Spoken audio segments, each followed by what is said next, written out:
Que ótimo falar com você. Bom, então eu vou me apresentar. Sou Nádia Benites, falo aqui de Foz do Iguaçu ao vivo da ginástica do cérebro. E nós vamos ter uma conversa com o médico e professor titular da Universidade de Ciências Médicas, Faculdade de Ciências Médicas Unicamp. Ok, pessoal? Nós vamos falar sobre o processo de envelhecimento, tá? E a plasticidade cerebral. Então, peço para você comentar novamente a história, né, que você viu, que chegou até você sobre a questão do envelhecimento biológico. Pode começar a falar, doutor. A Nádia fez uma pergunta difícil aí, pessoal, né? De que quando efetivamente biologicamente, nós começamos a envelhecer. E daí estava contando a história de que eu recebi aí no Zap aí de um grupo de colegas uma foto, um recorte de jornal dizendo que um ônibus havia entrado na casa de uma pessoa, de uma velhinha, né, de 42 anos. E o pessoal tinha sublinhado, né, a descrição de velhinha de 42 anos, tanto quanto, né, nada a ver com os contextos de anos atuais, porque a expectativa de vida nossa, dos brasileiros, né, por dizer, está na casa de 75, quase 80 anos de idade. Porém, se você for ver a data do recorde do jornal, era de 1904, então, de certo, até aquela velhinha, entre aspas, tinha ganho até uns 2 anos a mais, pois a expectativa de vida do brasileiro naquela ocasião era por volta dos 40 anos, né? Mas, assim, tentando dar uma resposta à Nádia, qual que seria a idade em que biologicamente começamos a envelhecer? Existe uma certa diferença de órgãos do nosso corpo, né, que cada qual tem sua velocidade de declínio. A gente vai falar aqui do cérebro, que é um assunto que eu acho que é o papo do momento, né, agora, e que talvez eu vou fazer uma inversão, porque dizer quando começa a piorar, né? Talvez dizer qual que é o pico máximo em que chega a maturidade cerebral. Então, hoje, os estudos de neurociência, né, particularmente de neuroimagem, que a gente estuda o cérebro no seu formato, configuração, a gente vê que o cérebro ele chega numa mudança, digamos, numa maturidade máxima ao redor dos seus 25, 26, 27 anos de idade.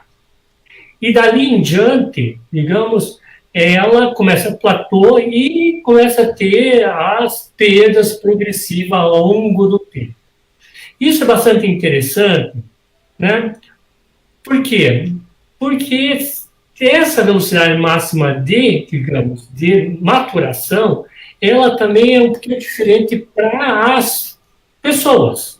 Algumas pessoas vão maturar e ter um desenvolvimento cerebral um pouquinho melhor, maior do que a outra, né, conforme o estímulo que lhe é dado, e bem como o declínio desse cérebro ao longo do tempo. O que se aponta é que, a partir dos 40 anos de idade, calcula-se que mais ou menos a gente perde 5% do nosso cérebro a cada 10 anos. Então, para você que é bom de matemática, vamos fazer uma coisa mais, assim, uma provocação. Que nós, digamos, teríamos 100 bilhões de neurônios. Para facilitar, 100 bilhões, né? É o número mais fácil. E se você perde 5% de 100 bilhões em 10 anos, calcula quanto que você estaria perdendo por dia. Né? Estima-se que mais ou menos perde entre 10 mil e 70 mil neurônios por dia, né, de 40 anos em diante. Né? Isso certamente tem um impacto muito grande no funcionamento cerebral. Daí algumas pessoas vão se perguntar, mas por que eu não tenho sintoma? Vai depender, digamos, de grau de comprometimento, aonde tem esse comprometimento, né? E qual que é, digamos, tua poupança cerebral, por assim dizer. Então, pegando a pergunta seguinte, né, Nádia, de que com o envelhecimento populacional, né, quer dizer, nós estamos ganhando mais anos de vida e a gente precisa de ter qualidade de vida, precisamos ter cérebro bom para curtir esses anos de vida que nos está sendo proporcionado. Você imagina que se você chega com os seus 25 anos, né, com uma poupança cognitiva, assim, né, vamos dizer, mais alta do que uma outra pessoa, né, 2 pontos, um está aqui e o outro está aqui, e que a velocidade de declínio ela é a mesma. Tá? Só que tem uma linha, que digamos que a linha em que passou daquela linha, os sintomas de maior dificuldade cognitiva, elas vão aparecer. Então, você imagina que a pessoa que tem, entre aspas, uma poupança cognitiva, uma reserva cognitiva maior, ela vai ter alguns anos de vida a mais sem ter o comprometimento cognitivo funcional. Né? Então, esse é um ponto importante a se salientar, de que essa queda, ela acontece, né? Porém, o tempo de aparecimento vai depender de quanto de cognitivo você tem aqui em cima, na tua, né, reserva cognitiva. E outro ponto importante, né, que a gente poderia dizer, é qual que é a velocidade desse decaimento. Se essa velocidade for muito abrupta, rapidamente, em poucos anos, você vai ter os sintomas, que geralmente, quer dizer, são os casos de algumas doenças neurológicas, como as demências, né, em que existe uma perda neuronal, um comprometimento neuronal, além do tempo, né, mais rápido, e num processo mais intenso, né, a ponto que a pessoa não consegue ter um resgate do seu funcionamento. Ok. Doutor, você falou de uma coisa que realmente é muito importante e que também é algo que nos dá uma certa curiosidade. Isso que você disse dessa poupança cognitiva, dessa reserva, né?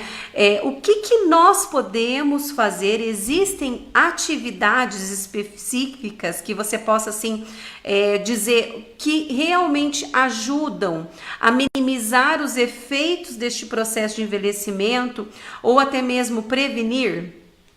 Sim. Esse é um ponto assim, importante, né? Lembra que a gente falou da queda, do progressivo? Tem uma maneira de você tentar fazer com que essa queda não seja tão acentuada ou que não caia muito, né?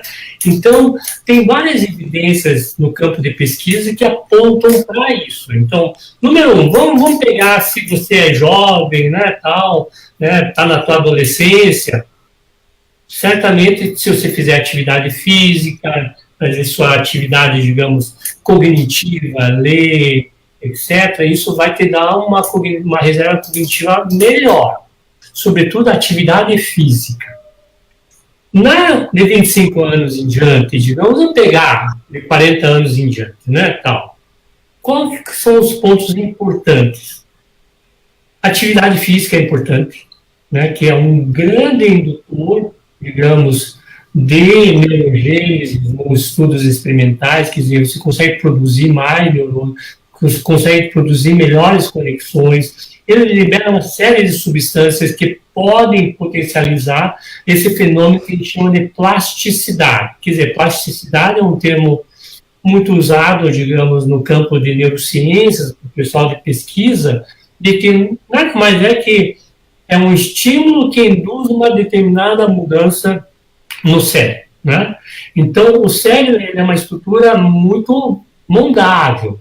Então, conforme for o estímulo, ela vai se moldando para atender aquele determinado estímulo. É uma aprendizagem, né? Então, a questão da atividade física é importante. Outro ponto que tem sido visto como grande indutor são games, jogos, né? Não necessariamente de videogames, mas jogos de tabuleiro, jogos que estimulem, né, a questões de funções cognitivas, seja jogo de memória, funções executivas, né? Tudo isso tem sido cada vez mais visto de que ela, né, pode ajudar a prevenir, né, pessoas a vir ter um declínio cognitivo. Tem um estudo feito aqui, tá, em andamento, né, do qual eu participo, a Unicamp tem um programa chamado Universidade, a universidade aberta para a educação não formal das pessoas acima de 50 anos, né? E eles vêm, fazem várias atividades, se matriculam em diferentes disciplinas, e tem uma disciplina chamada Game, né? Que o pessoal desenvolve game, jogos para computador. E tem uma evidência de que as pessoas que fazem essa disciplina, elas desenvolvem faculdades, né, cognitivas, funções cognitivas, a ponto de melhorar alguns parâmetros testados. E com isso, né, a gente está apostando na hipótese de que essas pessoas vão ter mais reserva cognitiva, né, vão ter o seu cérebro funcionando por mais tempo. Então, esse é um estudo bastante interessante que está em andamento. Mas, assim, olhando o resultado preliminar de um outro que foi feito, mostra claramente de que isso é uma coisa possível.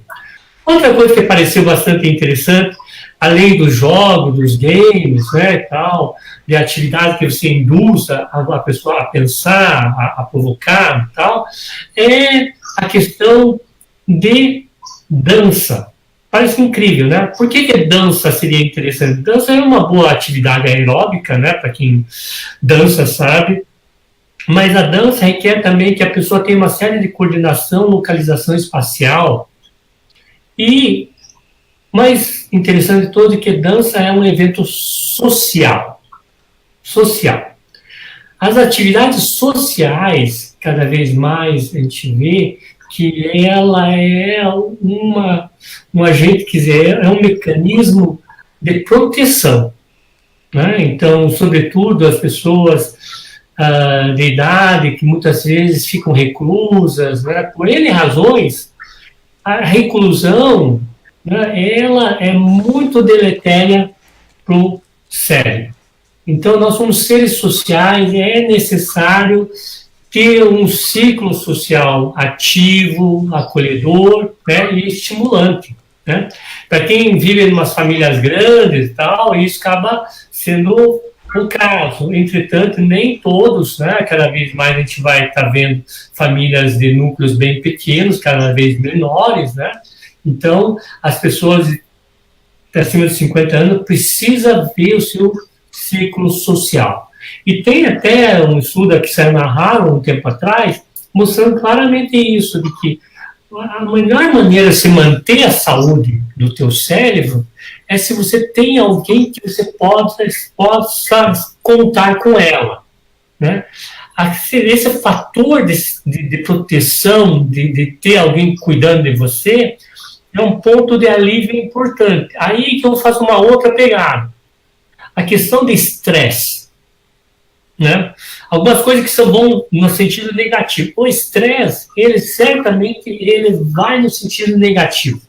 Ele apressa a piora cognitiva, né? O estresse, quando se coloca a pessoa em estresse, libera uma série de hormônios e ele faz com que o cérebro funcione de uma outra maneira, né? Então, colocando num grau de desgaste maior. Então, o estresse, certamente, ele é um ponto negativo. Mas dos pontos positivos, a dança é um ponto positivo, né? Outro ponto positivo é a questão de alimentação saudável. Isso é uma coisa até bastante debatida. Qual que é a melhor alimentação? Se é mediterrânea, se não é, tal.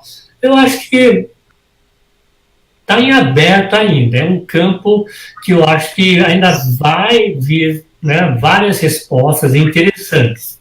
Né, sobretudo hoje que a gente fala do nosso segundo cérebro, né, nossos intestinos, tal, que tem uma microbiota, uma fauna bacteriana muito grande, que cada vez a gente vê que é muito importante até para o funcionamento do nosso cérebro, porque produz vários neurotransmissores.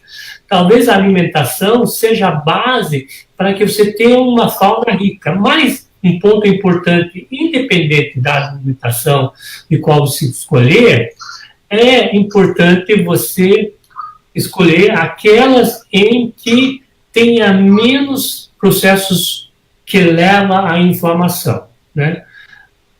Gordura animal, né? Então, isso realmente tem visto que ela é pró-inflamatória ou que te leva você a ganhar peso, né? Então, hoje a gente vê que a obesidade, ela também é um fator que apressa um pouquinho o envelhecimento, infelizmente, né? Então, a dieta tem essa questão ainda em aberto, mas para quem tem interesse, pode haver vários, né? Acho que o que está em moda é a dieta dita mediterrânea, né?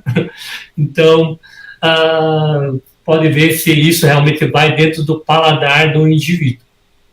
Então, acho que o que mais que a gente pode dizer? Então, obviamente, o que é negativo, o estresse, o outro que é negativo é o cigarro, né? O tabagismo. Acho que as pessoas conseguem ver, né, no rosto das pessoas de quem fuma, né, como a pessoa fica mais desgastada, né, a própria pele, obviamente, é um reflexo, digamos, direto do uso da nicotina, do cigarro, no processo de envelhecimento. E isso, dentro do teu organismo, acontece isso. Bebida alcoólica é o outro, né, que realmente ele induz. A quem defenda de que o álcool, ele em baixas doses, ele pode melhorar, mas de uma maneira geral, se a gente for ver, ela não ajuda, né? Então, a gente entende que ele é um lubrificante social, a gente entende, mas há de entender que ela tem os seus efeitos sobre o nosso organismo, né? Então, bebida alcoólica, o cigarro, as drogas de uma maneira geral, né? E outro ponto importante, o estresse que eu falei, outro ponto é o sono. Dormir, Nádia. Dormir é super importante. Talvez a gente não nos dê conta, mas o dormir é parte, digamos, do nosso processo natural. Então, obviamente, com a idade, a gente também passa a dormir menos, mas só que tem que tomar muito cuidado com isso. A falta de sono em si, ou não dormir bem, ela pode desencadear várias alterações cognitivas. Basta quer dizer, nem falo, não precisa fazer um teste, né? Basta você ter uma noite mal dormida, o dia seguinte, o teu rendimento vai lá embaixo, né? Então, é importante ter uma boa higiene de sono, né? Então, se a gente for ver, o que a gente pode usar como hábitos saudáveis? Bom sono, boa alimentação, fazer uma atividade esportiva, física, né? Nos exercitar com atividades que seja cognitivamente desafiadora e ter um bom ciclo de amizade, né? Parece difícil? Não sei, quer dizer, mas a gente vê que talvez nem todas as pessoas consigam isso, mas esse é um desafio. Verdade. Eu acho que além de ser um desafio, é algo importante, principalmente para a vida moderna, né, doutor? E uma coisa que, relacionada ao que você falou, que a gente ouve muito as pessoas comentarem, nossa, eu dormi, mas acordei como se não tivesse descansado, ou eu tenho sentido fortes dores no corpo, fui no médico, não tinha nada, os exames estão tudo normais. E aí eu volto a tocar no assunto que você falou a respeito do estresse, e principalmente dentro de uma faixa etária que aqui na ginástica do cérebro, pelo menos a gente observa que é algo assim meio padrão, meio geral em todas as unidades da rede, que de 30 até 45, 50 anos, as pessoas acham que por estarem num momento da vida mais produtivo, que elas não precisam cuidar do cérebro, agora não, que elas estão bem, né? E não percebem o quanto o estresse é maléfico e causa realmente diversos danos. Eu queria que você falasse um pouco a respeito desse processo do estresse e também nos casos da plasticidade cerebral, né, da recuperação de funções perdidas em nosso cérebro. Então, legal, acho que o estresse, né? Afinal, quem nunca passou por estresse ou não conhece, acho que todos, infelizmente, invariavelmente, já tiveram essa experiência biológica, alguns estão tendo, né? E alguns estão tendo nem se dão conta, né? A questão do estresse, ele é uma questão biológica que sempre a gente fala, né? De que, graças a ela, nós, seres humanos, estamos aqui no planeta Terra, né? Conseguimos, de certa maneira, alocar todo o esforço para a gente se safar, né, se salvar de uma determinada ameaça à situação. Isso era um animal selvagem na savana africana, que a gente saía correndo, etc. As ameaças hoje no dia a dia não são mais o que eram na outrora, né? Mas elas estão em vários lugares, em várias situações. Mas o fenômeno que desencadeia no nosso corpo, ela é a mesma, né? Porque é a maneira como o nosso organismo fez para tentar lidar em situações de ameaça. Seja essa ameaça porque o teu chefe está falando que você tem que entregar uma determinada coisa, seja porque tem uma pessoa que vem te assaltar a mão armada, né? Então, vai desencadear uma experiência adversa. Essa experiência adversa que acontece, que se for uma coisa pontual e você consegue recuperar, que o corpo volta na base normal, ok, foi uma experiência adversa tal, pontual, mas o teu organismo já voltou naquele nível, digamos, normal. Entretanto, se você não consegue resetar o teu corpo e voltar à normalidade, você vai estar numa situação que a gente chama de estresse tóxico. Essa situação de estresse tóxico realmente desencadeia uma série de mudanças no nosso corpo, né?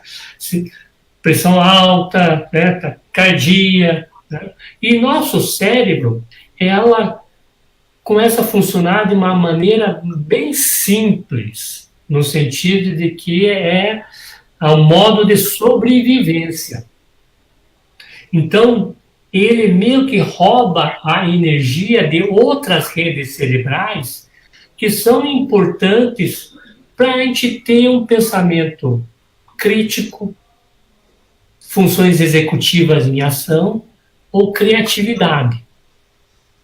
Então, assim, vocês podem perguntar, se tentar lembrar, se você já teve alguma ideia brilhante em estresse. Não consegue ter uma ideia brilhante em estresse.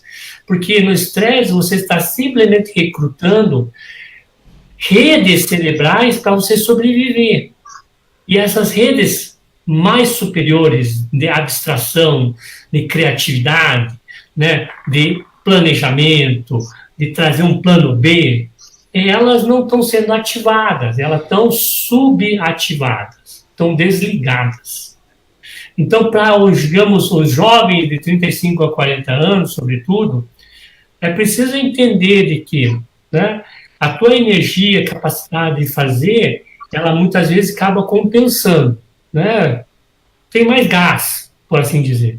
Mas chega no momento que você começa, com a idade, vai declinando. E o que você falou é um ponto importante.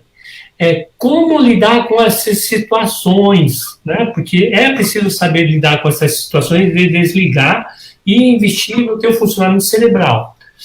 Tanto que a gente fala, olha, tem algumas empresas até que estão voltando seus olhares para neurociências, para melhorar a performance, né?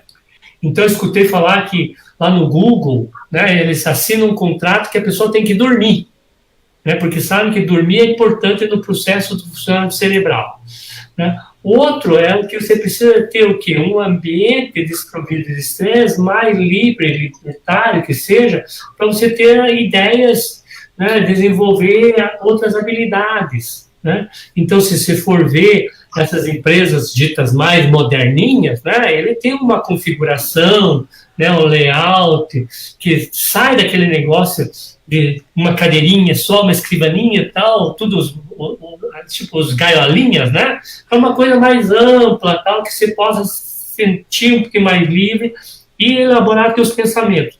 Então, os jovens que estão aí, talvez, escutando, né, é preciso, sim, investir, digamos, no funcionamento do teu cérebro. Sair do modo de funcionamento de estresse, para você fazer, digamos, ligar um botão para funções mais superiores, né, de pensamento abstrato. Isso, sobretudo, para quem pensa numa carreira de gestão mais alta, você precisa ter um olhar estratégico, né? Não tanto operacional, matar um boi cada dia, né, um dragão cada dia, mas precisa ter uma visão estratégica com capacidade de olhar, né, lá para frente, abstrair, né, tentar conectar ideias. E isso só vai poder se você tiver um cérebro, digamos, que sai desse modo de estresse e que tem essas outras redes cerebrais, digamos, bem conectadas, bem desenvolvidas. Aí a necessidade das pessoas, né, no caso, esses jovens, a receita vale.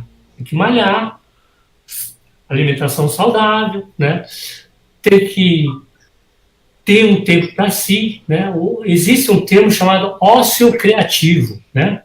E precisa ter uma atividade que estimule o seu cérebro, porque fazer coisas diferentes é que vai estimular o teu cérebro a formar novas conexões, né? E com isso, você evitar que o teu cérebro tenha um declínio mais rápido e até, quem sabe, você consegue fazer uma reserva cognitiva melhor nesse sentido. Né? Então, quem tem reserva cognitiva melhor vai ter, certamente, as chances, né, digamos, de ter uma velhice mais funcionante, obviamente, vai ser maior. Mas, claro, que estamos falando que várias possibilidades, existem questões genéticas, tal, que, né, não vamos esquecer, obviamente, existe carga genética, tal, que também é um fator importante e tal, mas o que a gente está na mão é isso. Um outro ponto, Nádia, lembrando agora, a questão da criatividade, tem estudos sugerindo que você adote um hobby, né? Eu uso o termo em inglês hobby porque acho que é melhor do que o português passatempo, né? Porque passatempo parece que a gente está deixando o tempo passar e não está fazendo nada. O hobby, sei lá, né? Dá uma sensação que dizer, você está fazendo uma coisa, e de fato você está, né? Você está ajudando o teu cérebro a ter melhores conexões. Né? Então, isso aí é altamente recomendado, que você faça uma coisa fora do teu habitual, né? Que seja um ambiente em que você está na tua zona de conforto, né? E que você possa se sentir, né, imerso naquela atividade. Doutora, um hobby que eu adoro, né, até recomendo, é música. Né?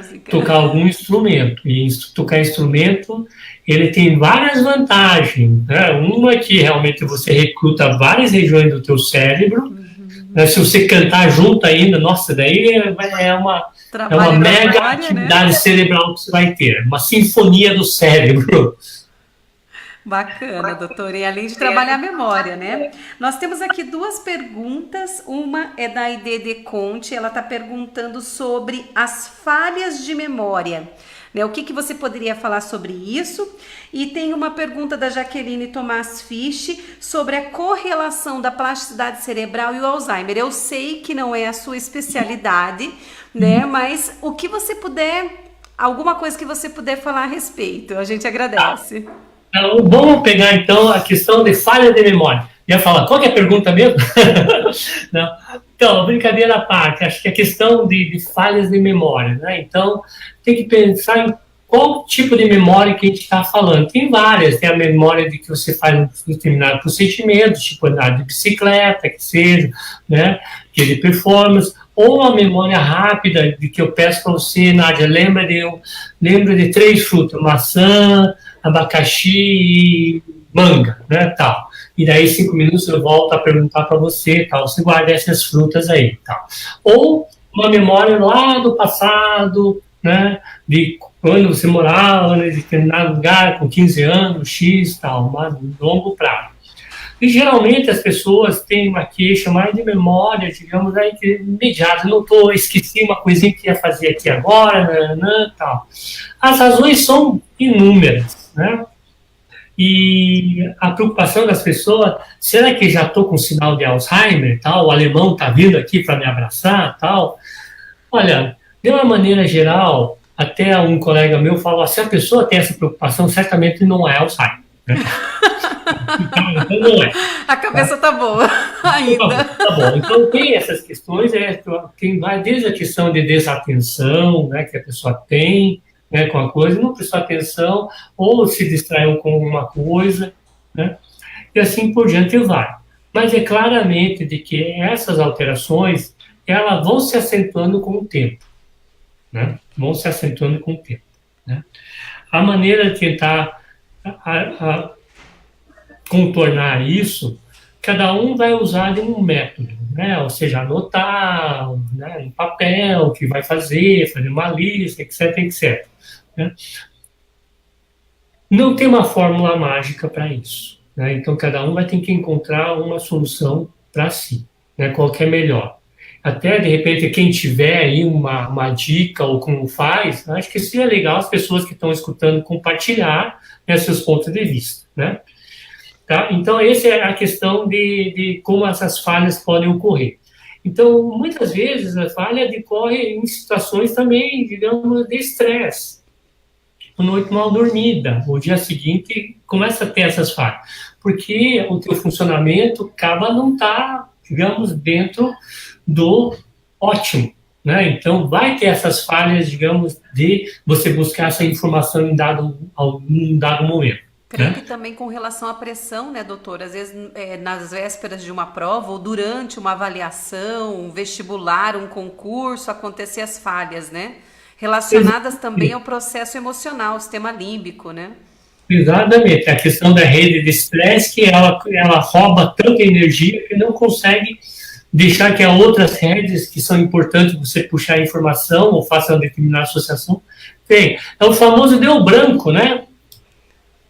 Então, exatamente. E a questão não sei se respondi a pergunta para a pessoa, tal, e a outra questão da Alzheimer e da plasticidade, a gente sabe que o Alzheimer hoje é uma doença neurodegenerativa que cursa com uma perda neuronal de algumas áreas, digamos, mais seletivas, né?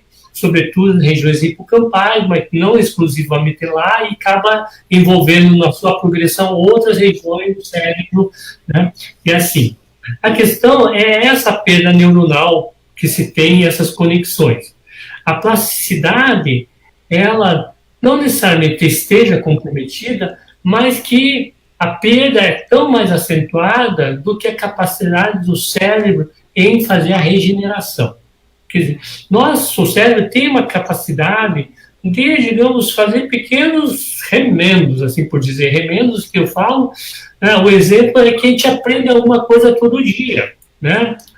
Obviamente, a nossa capacidade de aprendizagem, ela vai também declinando com a idade. Não que você não aprenda, mas você precisa de um esforço muito maior, né, para aprender alguma coisa comparado quando você era jovem, 10, 15 anos, que seja, né, e que a velocidade de aprendizagem, o teu cérebro está mais plástico, mais fácil de moldar para absorver e reter aquele tipo de informação ou de habilidade.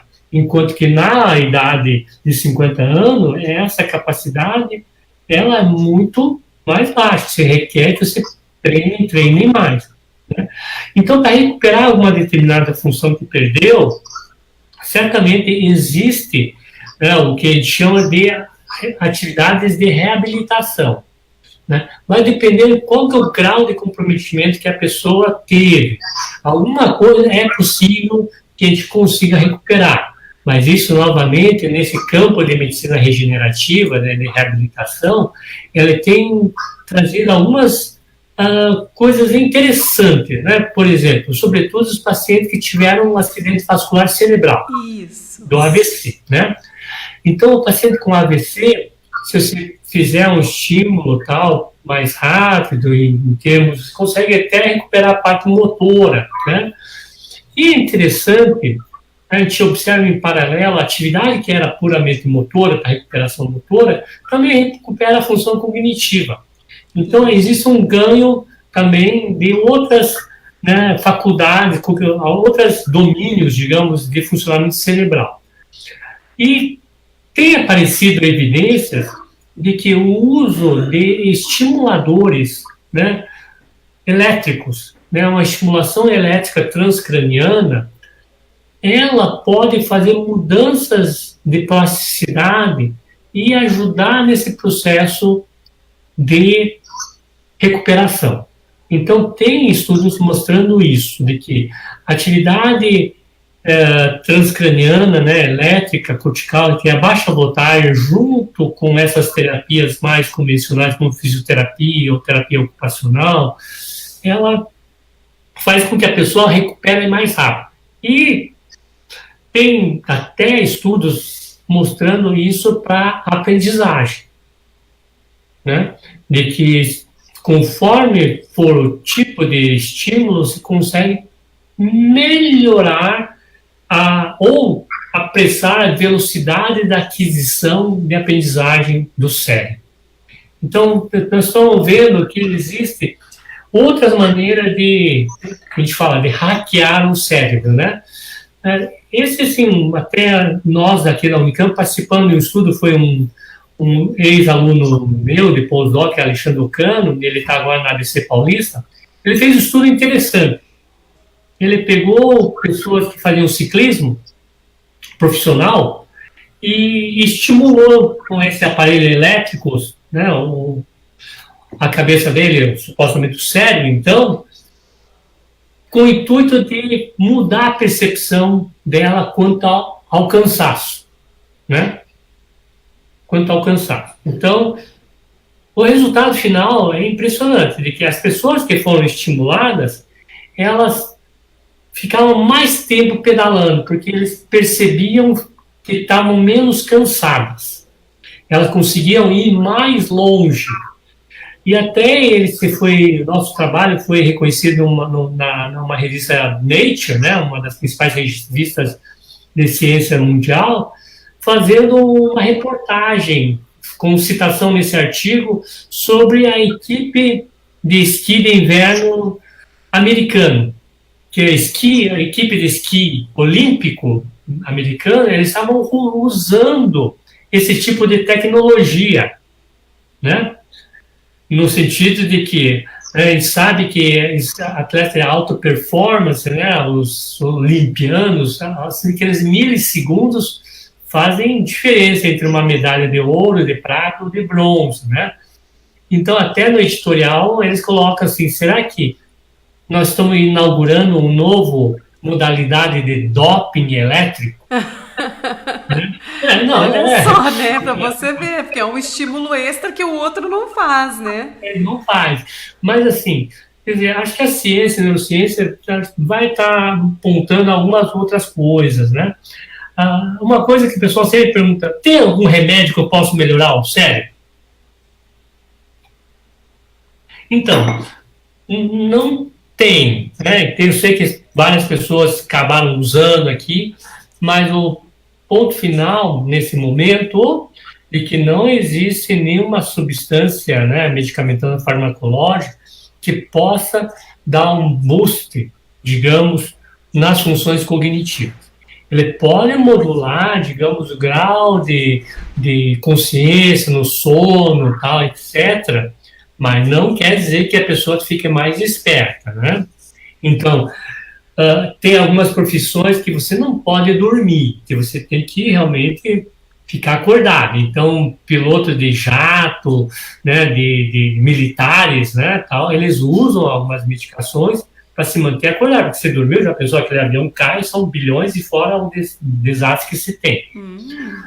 Mas esses são algumas das modalidades. E a gente sabe que, infelizmente, os profissionais da estrada, os caminhoneiros, né, muitas vezes acabam usando também essas substâncias e que isso acaba também levando uma alteração da percepção da consciência. Então isso não é legal, digamos, né? Não é positivo. Não é positivo.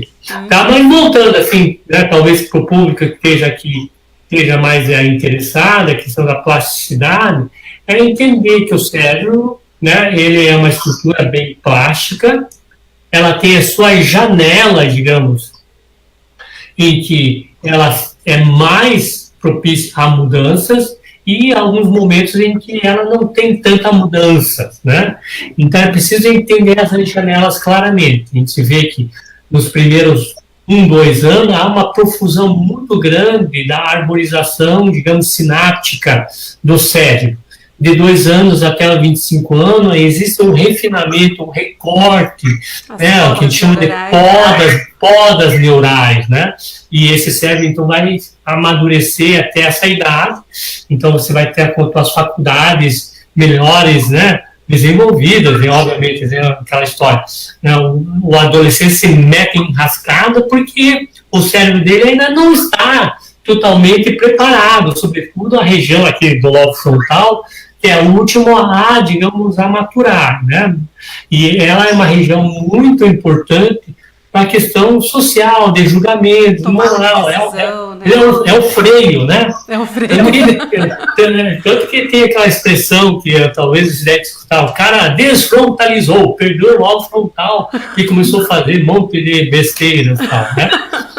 Então é porque o cérebro não está configurado de uma maneira tal. E dali em diante, 25 anos em diante, é um refinamento, né? Você vai estar no ápice, digamos, da tua capacidade, né? Você vai ter a capacidade de abstração, mas que vai começar a sentir um declínio. E esse declínio vai ser muito individualizado. Algumas pessoas vão sentir muito mais rápido, algumas pessoas nem tanto, e daí você vai pegar, tem um vô de 80 anos, cara, tá, nossa, dá um show de bola em termos de funcionamento cerebral. Então, tem vários aspectos aí. Doutora, agradeço imensamente. Você sabe que é sempre muito bom te encontrar. Já estou ansiosa para o próximo encontro aí, o ano que vem. Né? Ótimo. Já deixo o convite para o pessoal, já. Pode ficar à vontade para falar.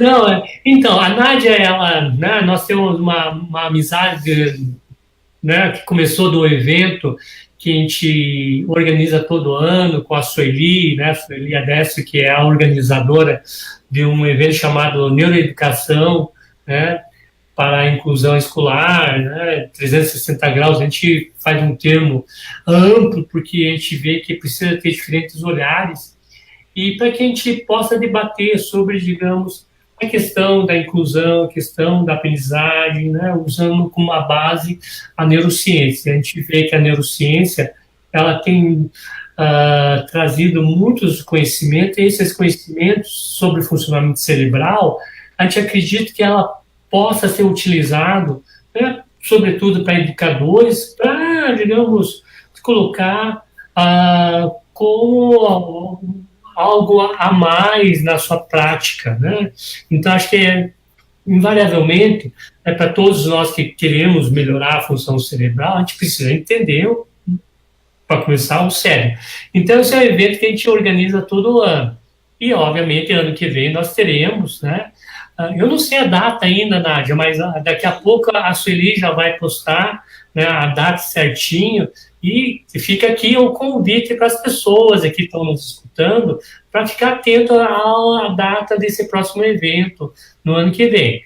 Claro, a gente já está contando com a tua presença e do Rafael, né, que ano passado, quer dizer, esse ano, né, eles estiveram aqui, foi super bacana vê-los e tal, e espero que ano que vem, novamente, né, a gente vai se ver aí.